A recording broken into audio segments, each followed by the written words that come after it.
Hi everybody, welcome back. It's Brandon Clifford again, Senior Franchise Consultant, Global Franchise Solutions. I'm excited to be speaking with you again here on day 2 of the Franchise Buyers course.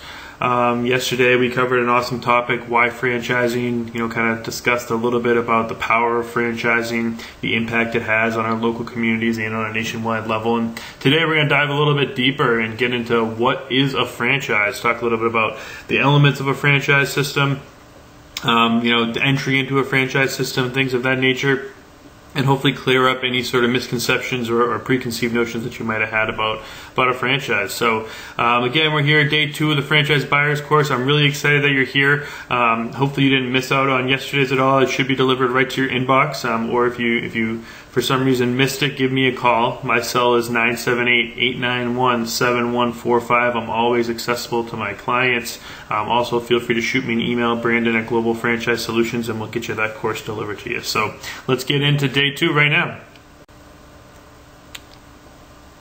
So what is a franchise? Franchising, like we talked about a little bit yesterday, it's not a business or industry into itself. And, you hear that quite often, the buzzword, the franchise industry, and quite frankly, it kind of drives me crazy. Because franchising is not an industry, okay? Franchising is a strategy.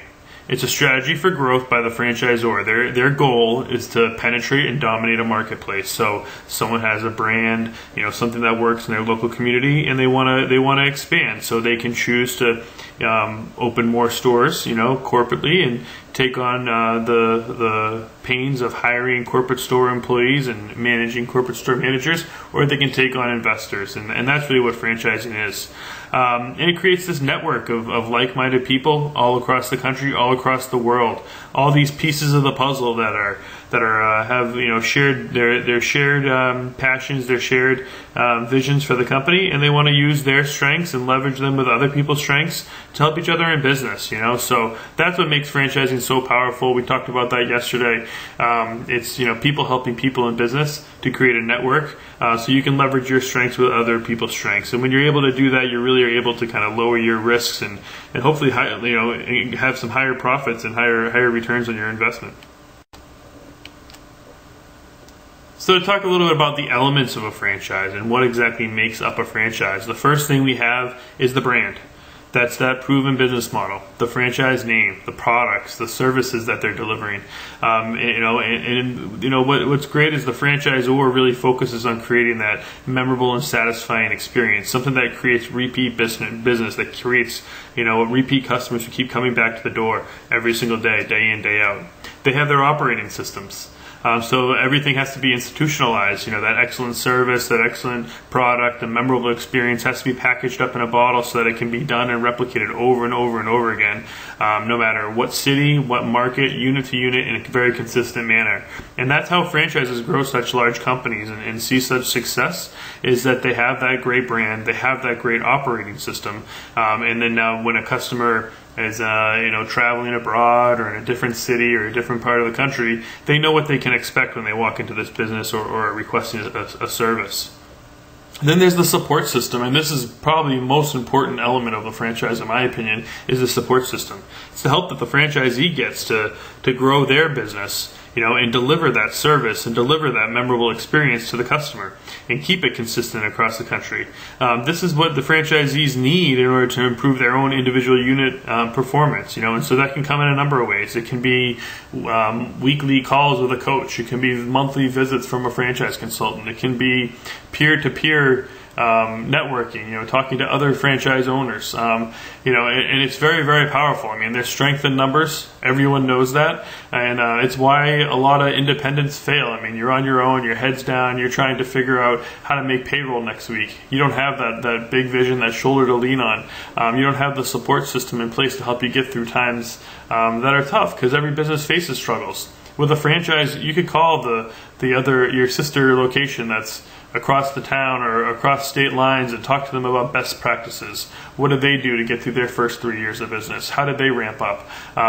Which if you're a pizza shop and you call the pizza shop on the other side of town, they're not going to be interested in helping you grow your business because they're focusing on growing their own. So that's something that's very powerful and a really important element of the franchise. We're going to talk a lot about that today. And then the final element, which also probably is actually the really most important piece of the puzzle, is the franchisee. They're the boots on the ground. They're the person who's taking that operation system, taking that brand, being the brand champion, and executing the operating system on the local market. Without a franchisee, without successful franchisees, franchise systems would never grow. That's why they have the support system in place to help those franchisees grow their business, which in turn grows the business for the overall brand. We'll talk a little bit about some of the value systems in a franchise, and of course there's tons of them, probably too many for me to go into today in my opinion, but we're just going to highlight a few. First of all, there's reduced risks. All right, they have proof of success in place. Franchises that have, even if they only have 10, 12, 15 units, those units have been around for 3 or 4 years. They have success. They have proven sales history. There's not a guessing game. You have someone who's already learned how to acquire a customer, how to keep the customer coming back, what sort of price points you should choose for your menu items or whatever your service might be. They have the operating system in place, success formula established just for you, so you don't have to recreate the wheel. The collaboration, like I talked about before, sharing best and work practices with similar people who are like-minded individuals to yourself. That way you can really leverage your strengths and do what you're good at. If you're someone who's not great at sales and marketing, you can use the sales and marketing strategies from the franchisor or from other franchisees to acquire your customers. In order for an independent business to set up all these manuals, documentation, dealing with municipalities, it takes years and countless dollars to get all this in place. So to pay a franchise fee to have everything in a turnkey solution is really a tremendous value. This is a slide that I could probably do a whole webinar just on the value systems in a franchise. And if it's something that you want to talk a little bit more about, please reach out to me. I gave you my contact info at the beginning. I'll give it to you again at the end here. Because quite frankly, having been a business owner, owning independent restaurants before I got into franchising, I can speak firsthand to the pains, the trials, and the tribulations that you go through, and the guessing games that you have to go through, the jumping through hoops you have to go through to get a business off the ground. With a franchise, you just don't have to worry about that. So of course, in order to get access to those systems, in order to get access to the processes, there is some sort of an entry, and nothing for free. There's nothing for free in this world, and we all understand that. And so to kind of outline a little bit about the entry into a franchise system, first of all, there's a franchise fee. We've all heard of franchise fees, and a lot of people are like, oh, why am I paying someone to start a business? But the franchise fee is for a number of reasons. First, number one, it's the cost of putting a franchisee into business. Okay, all the money that you pay for a franchise fee, the franchisor doesn't make any money on that, and a lot of people don't realize that. That money goes towards recruiting you. Finding the ideal franchisee for their brand. It goes towards training. There's expenses. For training and educating you, enough to start your business day one. And really, I actually go into this pretty thoroughly when I'm working with clients. When we're investigating a franchise and we're looking at their FDD, we try to find brands that, they're not making very much money. If they're probably even losing money on their franchise fees. Because you want someone who really invests it all back into the franchisee, so that way you have skin in the game and they have skin in the game, and quite frankly, that franchise fee, for another reason too, is to create a barrier of entry. It's an entry fee point. So that way they're attracting the correct investors. It's not just any Joe off the street who wants to sign an agreement can become a franchisee. They set that franchise fee at a level that attracts the qualified buyers that are perfect for their brand. Because once you sign that franchise agreement, you give them the franchise fee, that gives you access to all the franchisor's systems, and that's not something they want to just give away for free. They spent years to develop it. Another entry into the franchise system is the advertising and marketing fee. This is an ongoing fee, typically collected once a month, maybe every other week. It's usually a percentage of sales or a set dollar amount. And the whole point of franchising is people helping people in business, helping them grow their business. And you can't grow your business if you're not advertising and marketing. So they use this fee to run cooperative marketing programs, search engine optimization, coming up with artwork, So that way you can have really a large toolbox for your advertising and marketing to grow your business. If there's one thing that you have to be doing in order to grow your business, is advertising, and it's really hard. It can be the big black hole for businesses. So it's nice to have an industry expert, someone who's been there, who's done that, who knows what channels to use your funds for to get your best bang for your buck. And quite frankly, typically it's only between 1% and 3% of your sales, so it's not a lot of money, but it's just forced advertising so that you continue to grow your business. And then the final fee, this is the stream of revenue for the franchisors, the royalty, and that's not a secret.